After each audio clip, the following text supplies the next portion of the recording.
Kolhapur church council प्रस्तुत आत्मजागर या कार्यक्रमामध्ये मी आपलं स्वागत करतो. पहिल्यांदा ऐकूया एक सुंदरसं गीत.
प्रभूमध्ये सर्वांना सलाम.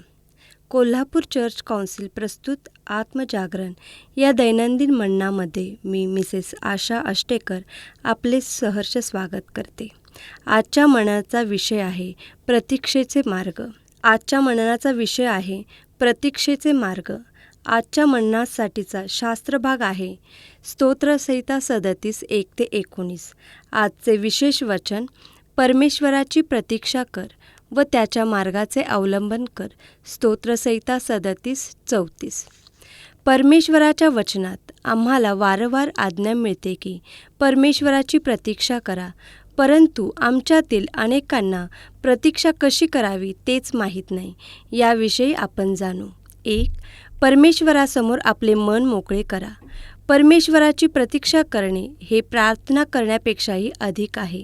प्रार्थनेमध्ये आपण आपल्या विनंत्या परमेश्वरापुढे सादर करतो आणि त्याच्या उत्तरांकरिता कृपेने वाट पाहतो. परंतु परमेश्वराची वाट पाहत असताना आम्ही स्वतःला रिक्त करून सर्व समर्थाच्या हाती सोपवून देतो. हे म्हणणे अतिशयोक्तीपूर्ण होणार नाही. आपल्या विनंत्या प्रार्थनेद्वारे परमेश्वरापुढे सादर केल्यावर आपले वाट पाहणे सुरू होते. परमेश्वराचे उत्तर मिळणे, विशेषतः मार्गदर्शनाकरिता, हा सुद्धा उत्तराचा एक भागच असतो. आपल्या स्वतःच्या साक्षीत व शिक्षणात दावीद राजा म्हणतो, माझा जीव केवळ देवावर भिस्त टाकून स्वस्थ राहिला आहे, त्याच्यापासून मला तारण प्राप्ती आहे. अहो लोको, सर्वदा त्याच्यावर भाव ठेवा, त्याच्यापुढे आपले मन मोकळे करा. स्तोत्रसंहिता 32:1 5:8. परमेश्वरावर भिस्त टाकून आत्म्यामध्ये देवाच्या सहवासात सतत राहणे योग्य आहे. केवळ परमेश्वराचीच वाट पाहणे चांगले आहे. स्तोत्र 62:5. 2. स्वतःच परमेश्वराच्या वचनाने संतृप्त करा. मी परमेश्वराची अपेक्षा करीतो, माझा जीव अपेक्षा करीतो आणि मी त्याच्या वचनाची आशा धरितो. स्तोत्र 130:5. परमेश्वराची वाट पाहत असताना परमेश्वराच्या वचनाने आम्ही स्वतःला अधिक भरले पाहिजे. प्रभूने आपले लोकातील सेवाकार्य सुरू करण्याच्या आधी 40 दिवस रानामध्ये हेच केले. देवाने तरुण योसेफाला आपल्या योजना स्वप्नाद्वारे प्रगट केल्या, परंतु त्याच्यानंतर त्याच्या जीवनात जे काही घडले ते त्याच्या स्वप्नाच्या अगदी विरुद्ध होते. व्यभिचार केल्याच्या खोट्या आरोपावरून मिस्रातील बंदिशाळेत त्याला टाकण्यात आल्यामुळे परमेश्वराची वाट पाहण्यास त्यास उत्तम समय लाभला. परमेश्वर आपले वचन कधीही खोटे ठरू देत नाही. जोपर्यंत त्याला सांगितलेल्या गोष्टी पूर्ण झाल्या नाहीत तोपर्यंत योसेफाची कठीण परीक्षा झाली नाही. स्तोत्र 105:19. 3. देवाची सेवा विश्वासाने करा. परमेश्वराची प्रतीक्षा करणे याचा अर्थ हा नाही की आम्ही त्याची सेवा कार्य करणे बंद करावे. मूल होण्याकरिता करण्यात आलेल्या प्रार्थनेच्या उत्तराच्या अपेक्षेत जकर्या याजक आपल्या वृद्धकाळापर्यंत देवाची सेवा करीत राहिला. लूक 1:5-14. आपल्या आयुष्यातील ह्या नीरस क्षणाची आठवण करीत देवाची प्रतीक्षा करता करता दाविदाने जे 69 स्तोत्र लिहिले त्यामधील वचन 3 ही जणू काय त्याची ख्रिस्तासंबंधीची भविष्यवाणी होती. प्रत्येक काळात देवाच्या सेवकांची साक्ष आहे की रात्रभर ते आपले अंथरूण अश्रूंनी भिजवतात, परंतु देव त्यांना हर्षरूपी तेलाचा अभिषेक करतो. जेव्हा ते संदेश देण्यास उभे राहतात, हीच आहे परमेश्वराच्या प्रतीक्षेची शक्ती.